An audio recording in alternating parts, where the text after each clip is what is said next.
Salam damai saudara dan saudari yang terkasih dalam Kristus. Bersama dengan saya di dalam renungan santapan firman Tuhan hari ini 16 Maret 2023 dalam Minggu Prapaskah ketiga. Renungan pada hari ini diambil dari Injil Lukas bab 11 ayat 14 hingga 23. Pada suatu hari, Yesus mengusir roh jahat daripada seorang bisu. Setelah roh jahat itu keluar, orang itu mula bercakap. Orang ramai hairan, tetapi ada beberapa orang yang berkata, Beelzebul, ketua semua roh jahat, telah memberikan kuasa kepada Yesus untuk mengusir roh jahat. Ada juga orang lain yang hendak memerangkap Yesus. Mereka meminta Yesus melakukan mukjizat untuk membuktikan bahwa Dia datang daripada Allah. Tetapi Yesus mengetahui apa yang difikirkan mereka.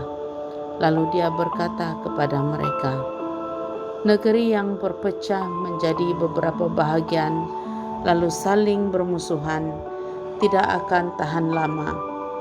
Keluarga yang berpecah belah dan saling berlawanan akan hancur. Jika kerajaan iblis mempunyai golongan yang saling berlawanan, bagaimanakah kerajaan itu dapat bertahan? Kamu berkata, aku mengusir roh jahat kerana aku diberi kuasa oleh Beelzebul. Jika demikian, siapakah yang memberikan kuasa kepada pengikut kamu untuk mengusir roh jahat? Pengikut kamu sendiri membuktikan bahwa pendapat kamu itu salah.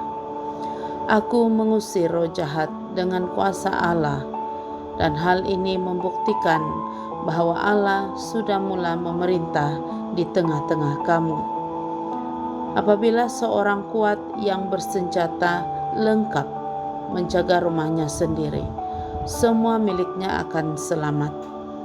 Tetapi jika seorang yang lebih kuat menyerang dan mengalahkan dia, orang itu akan merampas semua senjata yang digunakan pemilik itu, lalu membagi-bagikan apa yang dicurinya. Orang yang tidak berpihak kepadaku sebenarnya melawan aku, dan orang yang tidak menolong aku sebenarnya merosakkan pekerjaanku.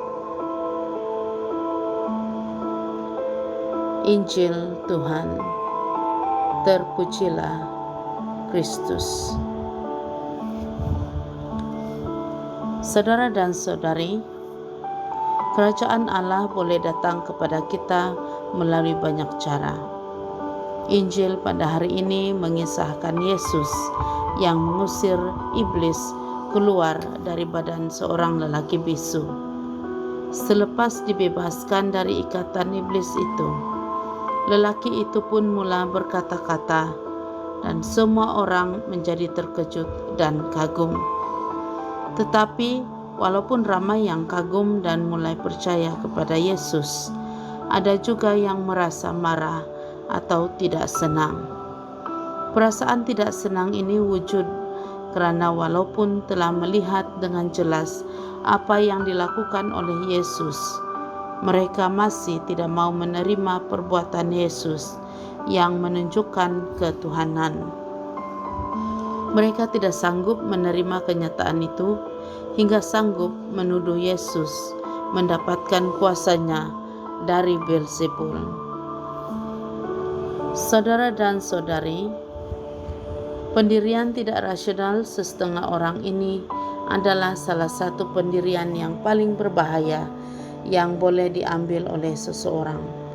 Ia adalah pendirian hati yang degil.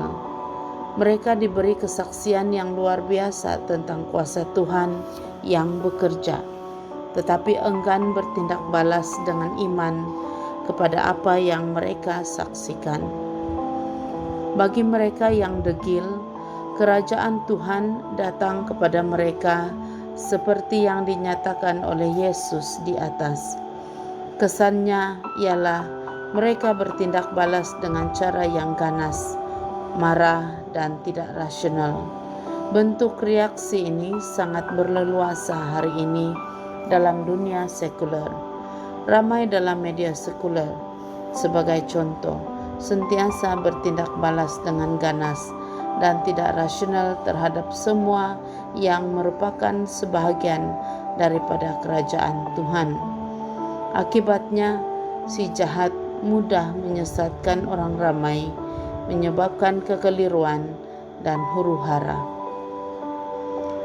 Bagi mereka yang mempunyai mata untuk melihat dengan jelas, penolakan yang ganas dan tidak rasional terhadap kerajaan Tuhan ini sangat jelas. Dan bagi mereka yang mempunyai iman dan hati yang terbuka, mesej Injil yang murni adalah seperti air kepada jiwa yang kering dan gersang. Mereka menyerapnya dan mencari kesegaran yang hebat. Bagi mereka, apabila kerajaan Tuhan datang kepada mereka, mereka diberi tenaga, diilhamkan, dan didorong dengan semangat suci untuk memajukan kerajaan Tuhan. Segala pikiran yang tidak rasional hilang dan kebenaran murni Tuhan menang. Saudara dan saudari, renungkan hari ini pada hati kita, adakah kita degil dalam pelbagai perkara? Adakah terdapat ajaran daripada Kristus dan gerejanya yang ingin kita tolak? Adakah terdapat beberapa kebenaran dalam kehidupan pribadi kita yang sukar kita terima? Apakah yang harus kita lakukan selepas menyadari semua kesilapan kita? Saudara dan saudari, selepas kita merenungi semua itu, marilah kita bersyukur karena masih punya kesempatan untuk mengakui bahwa Yesus adalah Tuhan dan kuasa-Nya adalah tanda bahwa kerajaan Allah sudah ada di tengah-tengah kita. Kemuliaan kepada Bapa, Putra, dan Roh Kudus, seperti pada permulaan, sekarang, selalu, dan sepanjang segala masa. Amin.